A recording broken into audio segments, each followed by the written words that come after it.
Nagesh Karajgi orchid school तेथा परिवार की तरफ से मैं सुसलादी आज की इस तासिका में आपका सहर्ष स्वागत करती हूँ। आज मैं आपके सामने बाल महाभारत कथा के अंतर्गत कक्षा 7वीं के लिए पाठ क्रमांक 21 जो है अज्ञातवास यह लेकर प्रस्तुत हुई हूँ। अज्ञातवास इस पाठ की ओर बढ़ने से पहले हम थोड़ा सा पुनरअध्ययन कर ले कि पिछली तासिका में हमने क्या देखा था। तो बच्चों, पिछली तासिका में हमने पाठ क्रमांक 20 देखा था जिसका नाम था यक्ष प्रश्न।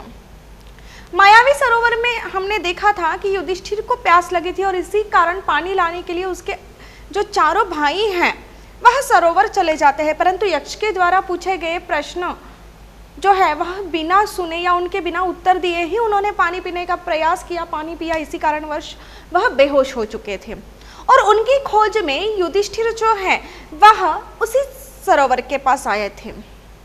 उसी सरोवर के पास आने के बाद यक्ष की आवाज़ सुनने के पश्चात उन्हें यहाँ पता चला कि यह आवाज़ किसी यक्ष की है, यह कोई माया नहीं है। तो यक्ष के द्वारा जब युधिष्ठिर को यह पता चल गया कि यक्ष के द्वारा पूछे गए प्रश्नों के उत्तर अगर युधिष्ठिर देंगे और उसके पश्चात यक्ष के द्वारा अनुमति मिलने पर अगर वह पानी पिएंगे तो वह अपने अन्य भाइयों की तरह बेहोश नहीं होंगे। तभी युधिष्ठिर यक्ष से कहते हैं कि ठीक है, आप मुझसे सवाल पूछ सकते हैं ताकि मैं आपके प्रश्नों के उत्तर दे दूं।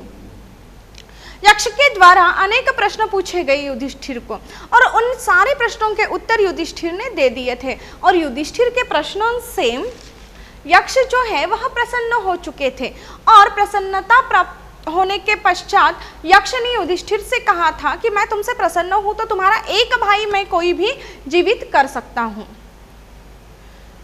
तो उस वक्त युधिष्ठिर ने नकुल को जीवित करने के लिए कहा, परंतु क्यों ऐसा यक्ष के द्वारा पूछने पर युधिष्ठिर ने कहा कि कुंती का एक पुत्र मैं जीवित हूं और माद्री के दोनों पुत्र मर चुके हैं, तो माद्री का एक पुत्र भी जीवित होना आवश्यक है।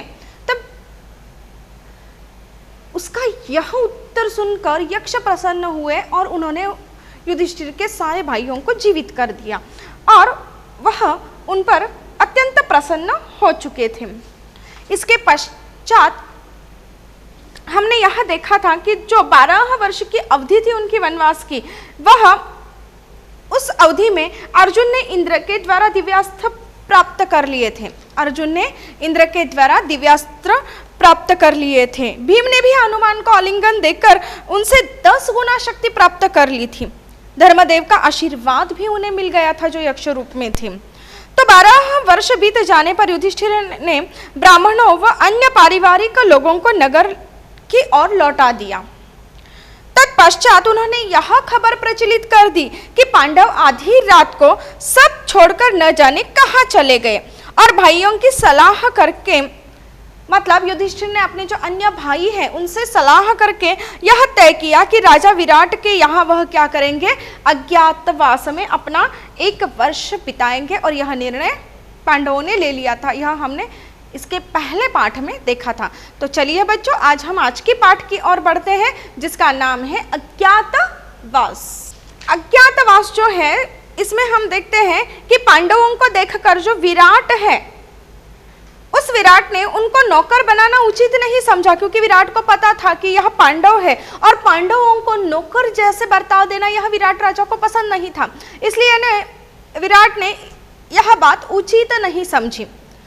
पांडवों के बहुत आग्रह करने पर और विश्वास दिलाने पर उनको सेवा में रखा गया और मनपसंद कार्य उनको दे दिया गया। जब पांडवों ने काफी आग्रह किया और उन्हें विश्वास दिलाया, उसके पश्चात विराट ने उन्हें अपनी यहाँ पर सेवा में अर्थात कार्य करने के लिए रख लिया और पांडवों के मनपसंद का जो भी कार्य है उसी अनुसार उन्हें काम पर रख दिया गया या उनको वह कार्य दे दिया गया था। अब देखिए, पांडव अपने असली वेश में तो राजा विराट के यहाँ नहीं रह सकते थे क्योंकि उनको कोई पहचान ना पाए।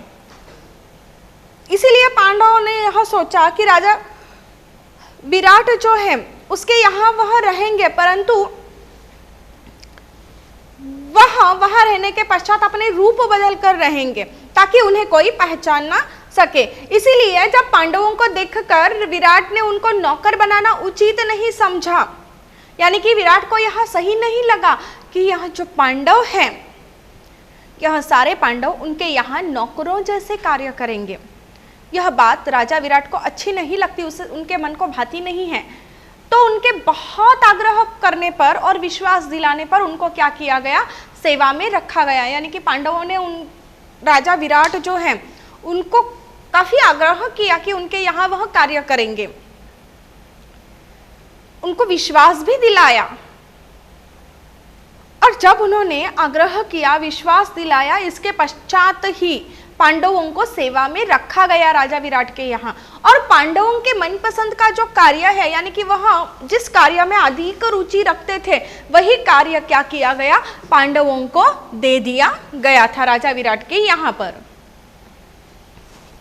राजा विराट के यहाँ युधिष्ठिर ने अपना नाम कंक रखा था। वह जुआ, शतरंज आदि खेलों के द्वारा राजा विराट का मनोरंजन करता था।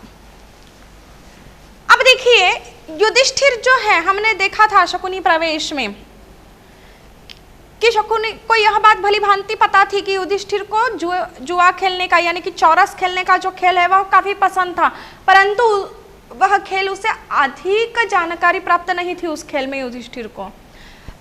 तो युधिष्ठिर का मनपसंद जो खेल है या जो कार्य था उसी में उसने रुचि दिखाई और राजा विराट के यहाँ वह वही काम करने लगा।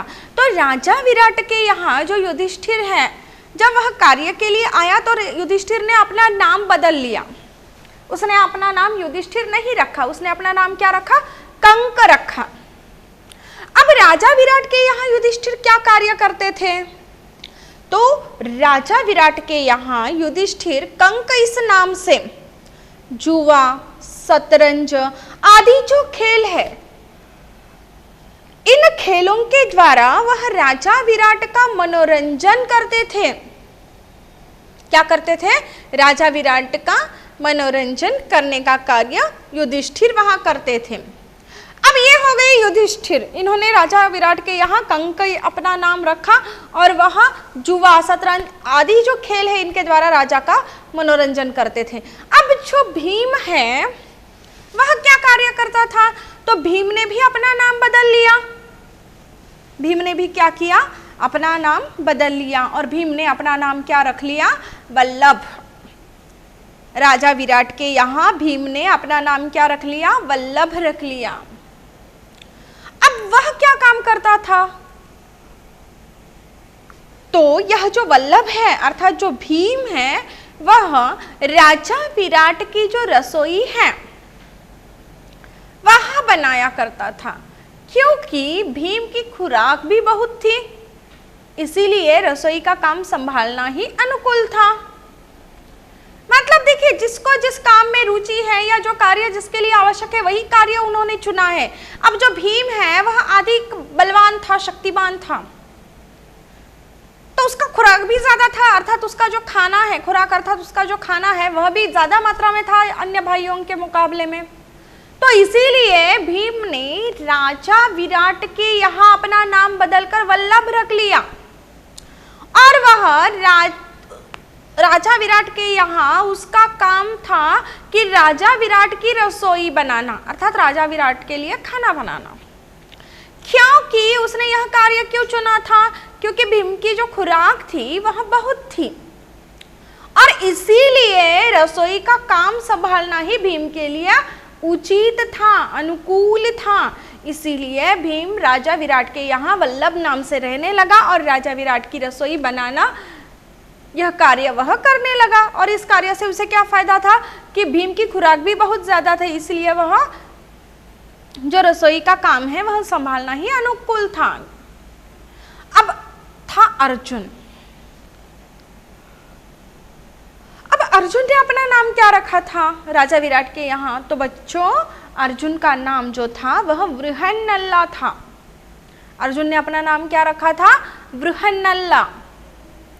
उसका जो काम था वह काम यह था कि विराट की जो राजकुमारी है उत्तरा, विराट की राजकुमारी कौन थी, उत्तरा, इस उत्तरा को संगीत और नृत्य की दीक्षा देना था। अर्जुन क्या कार्य करता था राजा विराट के यहाँ, उसकी जो राजकुमारी थी उत्तरा, उस उत्तरा को संगीत और नृत्य की शिक्षा देना, यही कार्य अर्जुन राजा विराट के यहाँ वृहन्नला नाम रखकर कर रहा था। अर्जुन को ये कलाएं गंधर्वों ने सिखाई थी।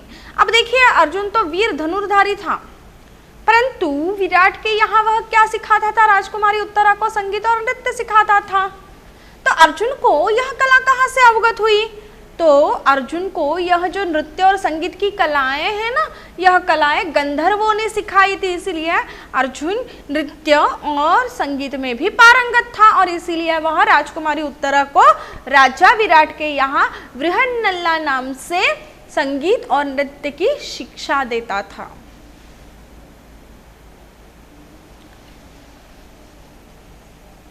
अब था नकुल। अब यह जो नकुल है, इस नकुल ने अपना नाम ग्रंथिक रख लिया था। नकुल का नाम क्या रखा गया था राजा विराट के यहाँ? ग्रंथिक। अब यह नकुल राजा विराट के यहाँ का क्या काम करता था या क्या कार्य करता था? तो नकुल ग्रंथिक नाम से राजा विराट के जो घोड़े हैं, उन घोड़ों की रखवाली करने का काम करता था। और इसका कारण यह था कि नकुल को घोड़ों की अच्छी परख थी। नकुल ने राजा विराट के यहाँ अपना नाम क्या रख लिया? ग्रंथिक। और उसने राजा विराट के यहाँ ग्रंथिक यह नाम रखकर क्या काम किया बच्चों? तो नकुल ने राजा विराट के जो घोड़े हैं, उन घोड़ों की रखवाली का काम संभाला। और नकुल ने घोड़ों की रखवाली का काम क्यों संभाला? क्योंकि नकुल को घोड़ों की अच्छी परख थी। अब बचा सहदेव। तो सहदेव का नाम तंत्रीपाल रखा गया था। तंत्रीपाल रखा गया था। अब सहदेव वे राजा विराट के यहाँ का क्या कार्य करता था? सहदेव का नाम तंत्रीपाल रखा गया था। उसका काम चरवाहे का काम था। वह जो दुधाऊ पशु थे, उन पशुओं को लेकर वह चराने जाता था। तो इस प्रकार से राजा विराट के यहाँ सहदेव का नाम तंत्रीपाल रखा गया और उसका काम चरवाहे का था। और वह चरवाहे का कार्य किस लिए करता था बच्चों? वह चरवाहे का कार्य इसलिए करता था क्योंकि यह जो सहदेव है, इस सहदेव को दुधारू पशुओं की अच्छी पहचान थी। अब इन पांचों पांडवों के साथ द्रौपदी भी थी। तो यह जो द्रौपदी है, वह विराट की जो पत्नी थी सुदेशना, उसकी सेवा करती थी, उसकी सेवा शुश्रूषा करती थी। रानीवास में सैरंध्री नाम से वह काम करने लगी थी। मतलब देखिए, हर कोई जो 5 पांडव हैं, उनमें से अपना अपना नाम अलग रख लिया।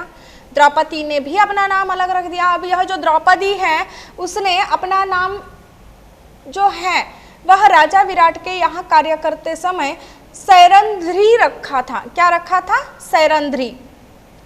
और यह जो सैरंध्री है, अर्थात जो द्रौपदी है, वह राजा विराट की जो पत्नी है सुदेशना, इसकी सेवा शुश्रूषा करती थी, उसके साथ वह रहती थी, उसके हर कार्य यह सैरंध्री पूर्ण किया करती थी। रानी सुदेशना जो है, उस रानी सुदेशना का भाई कीचक बड़ा ही बलिष्ठ और प्रतापी वीर था। मत्स्य देश की सेना का वही नायक था। उसकी शक्ति से विराट भी दबे हुए थे। द्रौपदी के साथ छेड़छाड़ करने के दंड स्वरूप वह भीम के द्वारा मारा गया था। अब देखिए, द्रौपदी जो है वह 5 पांडवों की पत्नी थी, और अगर उसके साथ कोई गलत करेगा या गलत करने की कोशिश करेगा तो पांडव वह सह नहीं पाएंगे, उसे दंड देंगे। ठीक ऐसा ही यहां हुआ। राजा विराट की जो पत्नी थी रानी सुदेशना, उसका एक भाई था और उस भाई का नाम था कीचक। यह जो कीचक है वह बड़ा ही बलिष्ठ अर्थात बलवान और प्रतापी वीर था। यह कीचक कैसे था? बड़ा ही बलिष्ठ और प्रतापी पुरुष था। मत्स्य देश जो थी उस सेना का वह नायक था अर्थात सेना नायक था। उसकी जो शक्ति थी वह शक्ति विराट से भी अधिक बढ़कर थी, इसीलिए कीचक की शक्ति से राजा विराट भी दबे हुए थे। राजा विराट भी इस कीचक से डरते थे। परंतु यह जो कीचक है इसने क्या किया? द्रौपदी के साथ छेड़छाड़ की और द्रौपदी के साथ छेड़छाड़ करने के दंड स्वरूप में इस अपराध के लिए भीम ने उसे मार डाला था। अर्थात द्रौपदी के साथ छेड़छाड़ करने के दंड स्वरूप में वह भीम के द्वारा मारा गया था।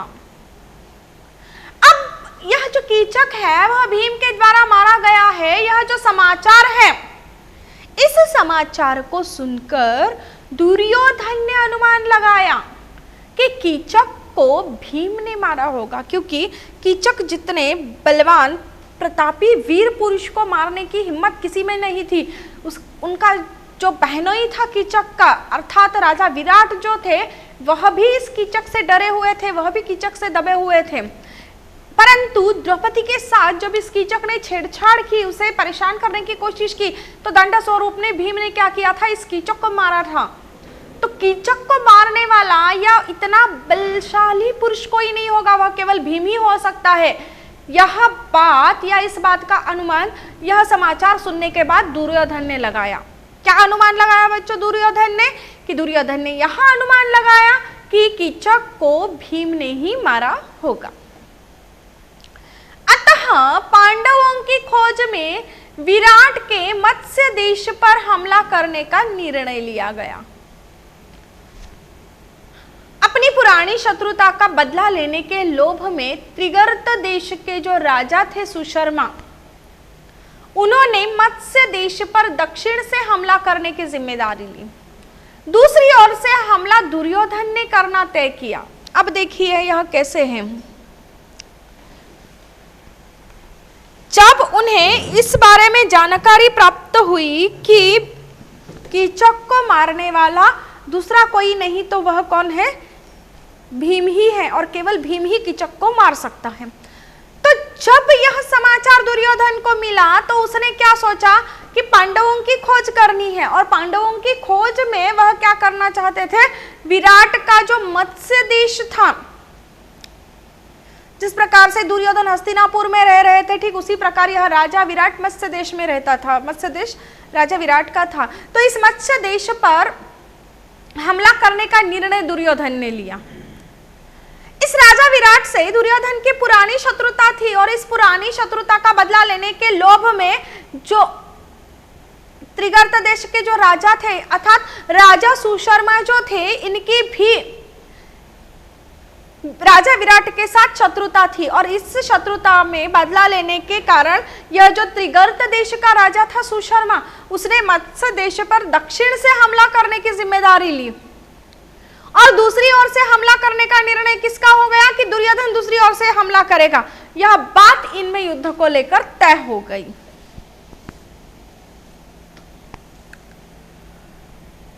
यह जो मत्स्य देश था, इस मत्स्य देश के दक्षिणी हिस्से पर त्रिगर्त की सेना ने आक्रमण करके क्या किया? गायों का जो झुंड था, उस गायों के झुंड अपने कब्जे में कर लिया। अब इन लोगों ने क्या किया देखिए, मत्स्य देश का जो दक्षिणी हिस्सा है, इस हिस्से पर किसने हमला कर दिया? त्रिगर्त देश के राजा सुशर्मा ने हमला कर दिया। और त्रिगर्त राज की जो सेना है, इन्होंने जब आक्रमण कर लिया तो आक्रमण करके इन्होंने क्या कर लिया? जो गायों के झुंड होते हैं ना, उन झुंडों को अपने कब्जे में कर लिया, वह अपने स्वाधीन कर लिए। युधिष्ठिर के प्रस्ताव पर अर्जुन को छोड़कर चारों पांडव विराट के साथ युद्ध करने चले गए। अब देखिए यह जो युधिष्ठिर है वह राजा विराट के परम मित्र थे, इसीलिए युधिष्ठिर ने प्रस्ताव किया कि अर्जुन को छोड़कर क्या करना चाहिए, चारों भाइयों को विराट की मदद करनी चाहिए।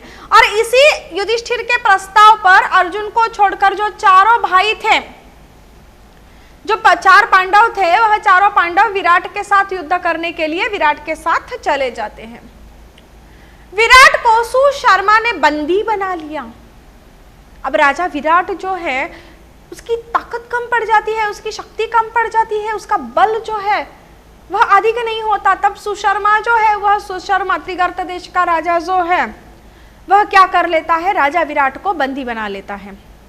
उस समय युधिष्ठिर भीमसेन से बोलता है कि भीम, विराट को अभी छुड़ा कर लाना होगा और सुशर्मा का दर्प चूर करना होगा। युधिष्ठिर भीमसेन को आज्ञा देते हैं, भीमसेन से कहते हैं कि भीम, विराट को अभी क्या करना होगा, छुड़ा कर लाना होगा। और केवल विराट को छुड़ा कर नहीं लाना है बंदी गृह से, तो उसके साथ ही क्या करना है, त्रिगर्त देश का जो राजा है सुशर्मा, उसका जो दर्प है अर्थात उसका जो गर्व है वह चूर करना होगा, उसे तोड़ना होगा। यदि तुम सदा की भांति सिंह की सी गर्जना करने लग जाओगे तो शत्रु तुम्हें तुरंत पहचान लेंगे। इसीलिए सामान्य लोगों के भांति रथ पर बैठकर और धनुष्य बाण के सहारे लड़ना ठीक होगा।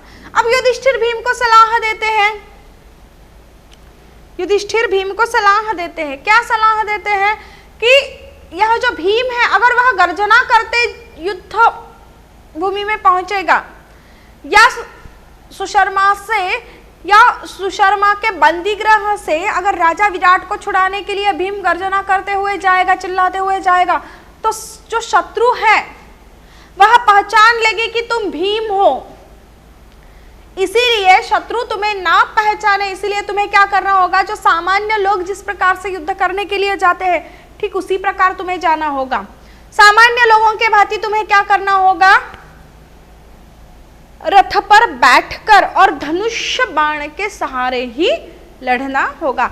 ऐसे कौन किसे कहता है बच्चों, ऐसे युधिष्ठिर किसे कहते हैं, भीम से कहते हैं। क्या कहते हैं भीम से युधिष्ठिर, युधिष्ठिर भीम से यह कहते हैं कि तुम्हें सिंह की भांति गर्जना करते हुए नहीं जाना है सदा की तरह, तो तुम्हें क्या करना है, सामान्य लोगों के भांति रथ पर बैठकर धनुष्य बाण के सहारे लड़ना है। क्योंकि अगर तुम सिंह की भांति गर्जना करते हुए चले जाओगे तो शत्रु तुम्हें पहचान लेंगे।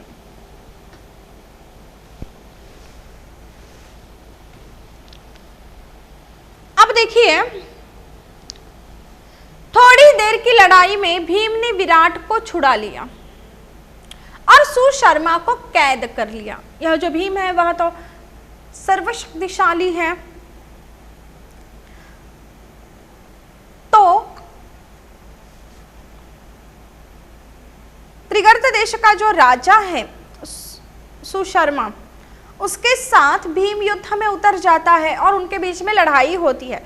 थोड़ी देर में ही भीम क्या करता है, राजा विराट को छुड़ा लेता है बंदी गृह से, और जो सुशर्मा है उसे वह क्या कर लेता है, भीम कैद कर लेता है, कैदी बना लेता है।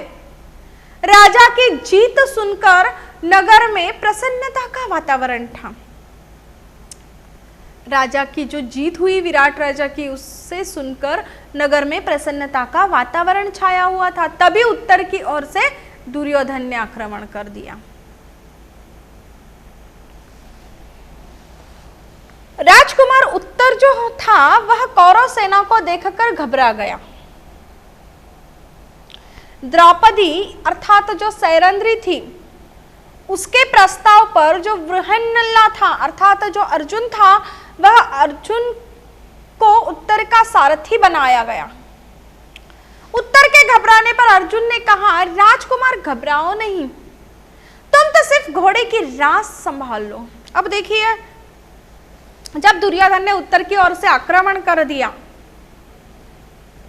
तो उस आक्रमण को देखकर राजकुमार उत्तर जो थे वह कौरव सेना को देखकर घबरा गए कि इतनी बड़ी कौरव सेना उनके पास आ रही है आक्रमण करने के लिए, तो आगे कैसे होगा, वह लड़ पाएंगे या नहीं। अनेक प्रश्न उनके मन में थे, तो उन प्रश्नों को लेकर वह काफी घबरा गए कौरव सेना को देखकर। तभी उसी समय जो द्रौपदी थी अर्थात जो सैरंध्री थी, वह अर्जुन के सामने प्रस्ताव रखती है। अर्जुन अर्थात जो बृहन्नला नाम से राजा विराट के यहां पर थे। तो द्रौपदी के अर्थात सैरंध्री के प्रस्ताव पर यह जो बृहन्नला है अर्थात जो अर्जुन है उसको राजकुमार उत्तर का सारथी बनाया जाता है।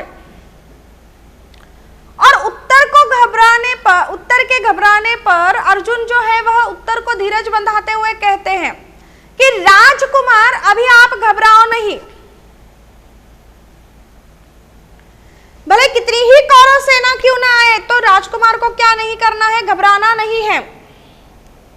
अर्जुन राजकुमार उत्तर जो है उसे धीरज बंधा रहे हैं कि कौरव सेना भले ही उन पर आक्रमण करने के लिए आगे से बढ़ रही हो, लेकिन उत्तर राजकुमार को नहीं घबराना है। अर्जुन आगे चलकर उसे कहता है कि राजकुमार घबराओ नहीं, तुम तो सिर्फ घोड़े की रास संभालो। राजकुमार ने देखिए कैसे धाड़स बंधाया है। अर्जुन ने राजकुमार उत्तर से कहा है कि घबराओ नहीं किसी भी प्रकार से, भले ही कितनी ही कौरव सेना क्यों ना आए हमारे सामने, आप डरिए मत।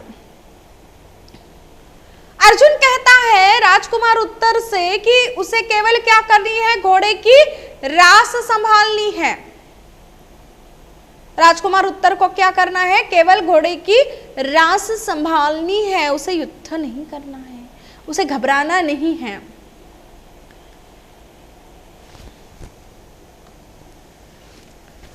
उत्तर को सारथी बनाकर अर्जुन युद्ध को तैयार हो गया।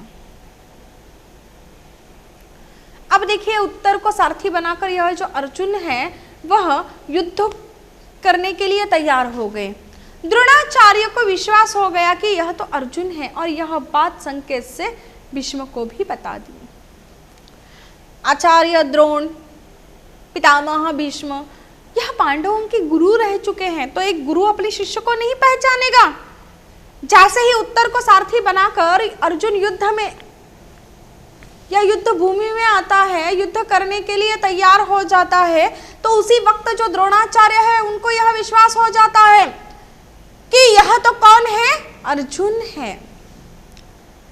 और जब द्रोणाचार्य अर्जुन को पहचान लेते हैं तो यही बात वह पितामह भीष्म को भी बता देते हैं। और वह किस प्रकार से बता देते हैं, संकेत के द्वारा बता देते हैं।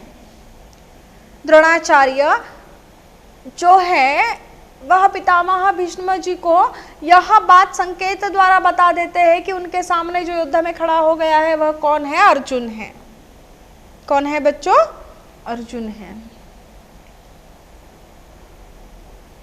यह चर्चा सुनकर जो दुर्योधन होता है वह कर्ण से बोलता है, हमें इस बात से क्या मतलब है कि यह औरत के भेष में कौन है।